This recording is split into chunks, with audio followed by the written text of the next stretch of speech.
Celtics versus the Heat. Recap of the series. Obviously went to game seven and you know, it was a pretty crazy series to say the least. Heat, started out 3-0 and then, lost some momentum. Celtics came back and pretty much Celtics came back. He allowed them to, get back into the series, and they ended up, you know, he ended up winning it last night. Um, big time play from a lot of the role players, especially Caleb Martin. He had a pretty big game. Um, 26 points, 10 rebounds. He really showed up for him. Uh, who else? Struz hit some shots. Duncan, everybody gave Vincent. Of course, Jimmy had a pretty good game at like 28, 7, and 6. And they had it going. They pretty much dominated the game uh, throughout the game.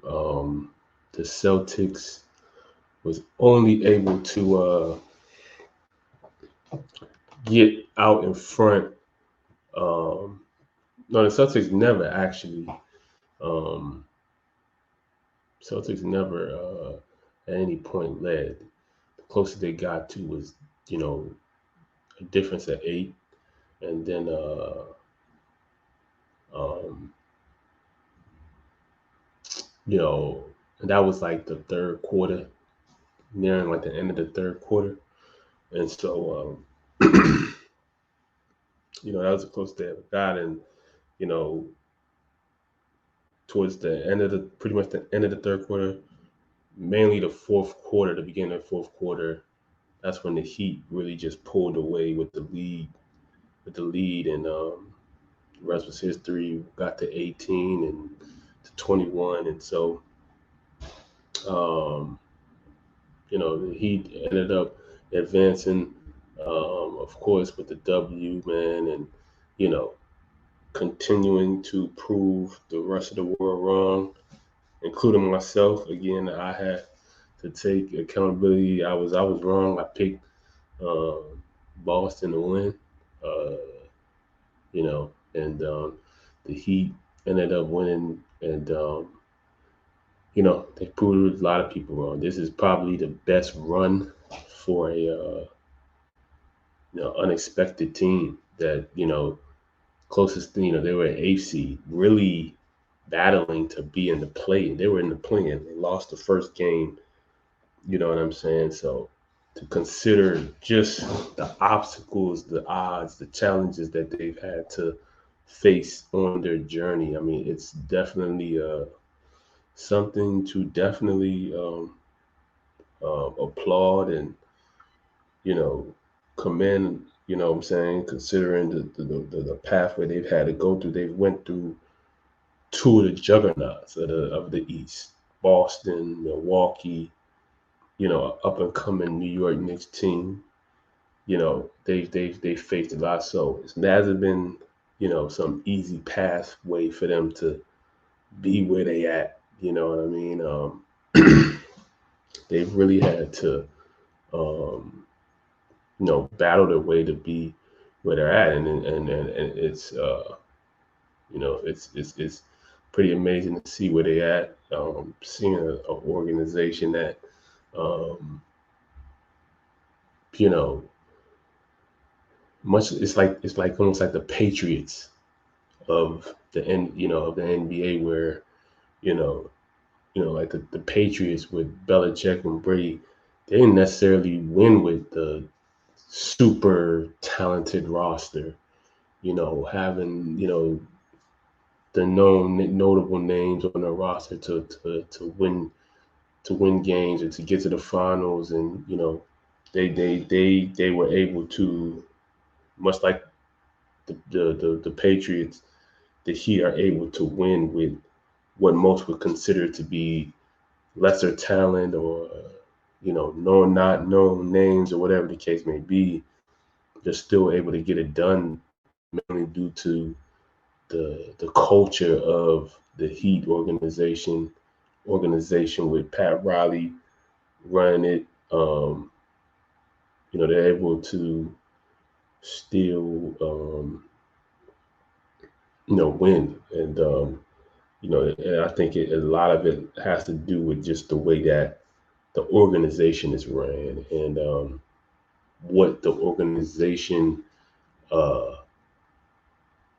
expects from its players, and the people who are in the organization. They expect the best. They expect the best out of their players and the people who are in the organization, and that makes for a winning culture, in my opinion. So um,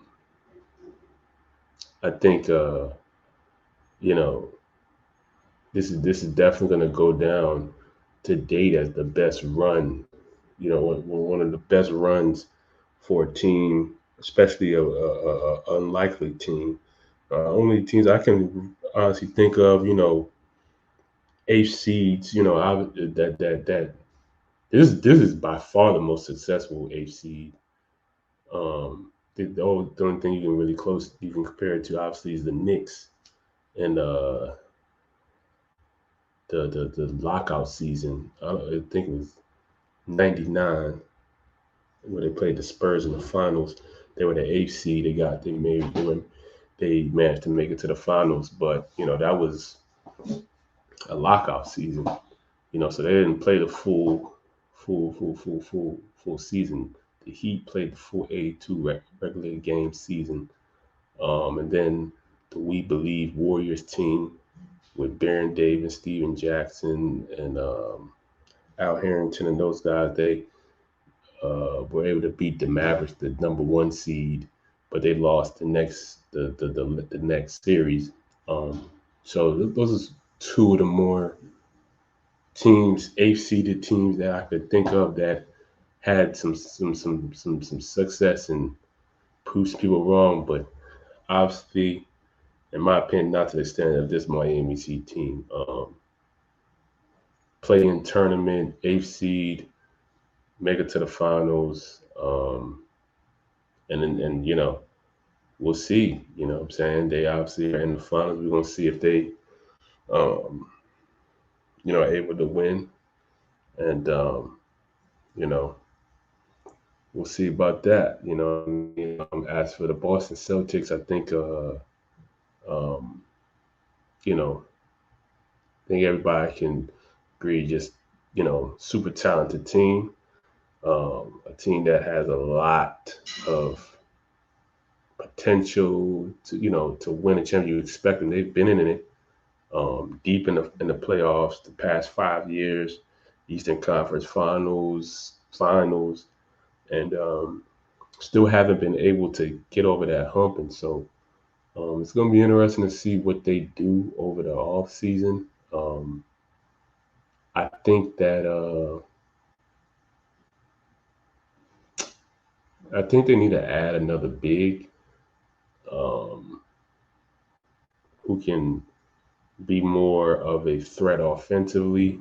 Um, I think now in Al Horford's career, he's more of a stretch four, hit, you know, those those threes, um,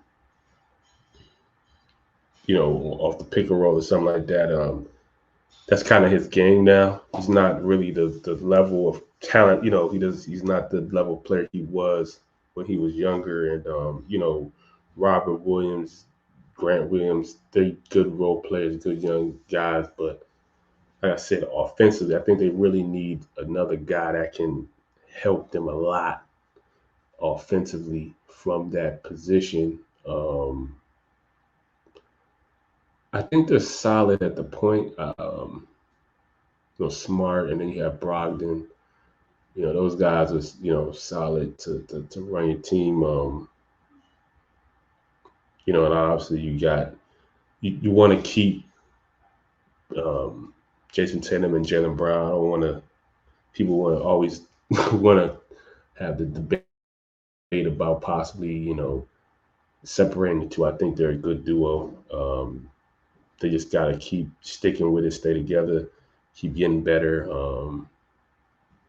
You know, obviously, with Jason Tatum, he had the injury the first play of the game, and that really took the momentum, I think, of the team down with his early injury in the game, and he wasn't quite himself throughout the rest of the game, and I think that really affected his play throughout the game, and it kind of when your leader, your best player is not really at full strength, it trickles down to the rest of the guys. You know what I'm saying? And I think he you know, it happens. I think you would Jalen Brown. You expect hopefully Jalen Brown could pick up the slack, obviously, with Jason Tatum having an injury, but Jalen Brown didn't have that good of a game. Had some turnovers, but like I said, it was all in play type of stuff. It wasn't like careless turnovers when you're talking about Jalen Brown. He's not a guy who's a lazy player. I always say to myself, there's two types of turnover. Um, there's there's effort turnovers, and then there's non-effort turnovers. And the effort turnovers are they're gonna happen. They're gonna happen within the play of the game. You're gonna try to make moves or plays that you might see or try to make, and it bounce off your leg, or you try to make a pass and a defender who you didn't know was there comes and steals. Like, these are all within the game turnovers, effort turnovers, but you have your non-effort turnovers where you just you're lazy. You're not. You can your head's. You can tell that you're not. From body language, you make a turnover. You're not really. You don't have any sense of urgency, or um, you're tired. You're lackadaisical. These are non-effort turnovers. And so those are the turnovers you don't want. But effort turnovers, they're gonna happen, and unfortunately, Jalen Brown had some costly turnovers, but he was trying to make plays in those turnovers. So, but obviously, it affected their game nonetheless. In a bad way. But to me, you can tell he was, you know, doing what he can to, try to make the best play. Just didn't work out that way. But they got this Boston Celtics team. This team has been there past 5 years. You expect them, at least from my opinion, to be right back where they're at, in the same kind of similar position that they were in this year, um, coming in next year. So, they have a lot. They can, hang their heads high, in my opinion, and make some adjustments, some changes. This was Joe Mazzulla's rookie year as a head coach, so have to take that in consideration. In my opinion, there was a lot of you know learning curves for him, as a rookie head coach and taking over a team that was just in the finals. So you got to take, in my opinion, got to put that to your consideration. So, and yeah, man, they should be fine. So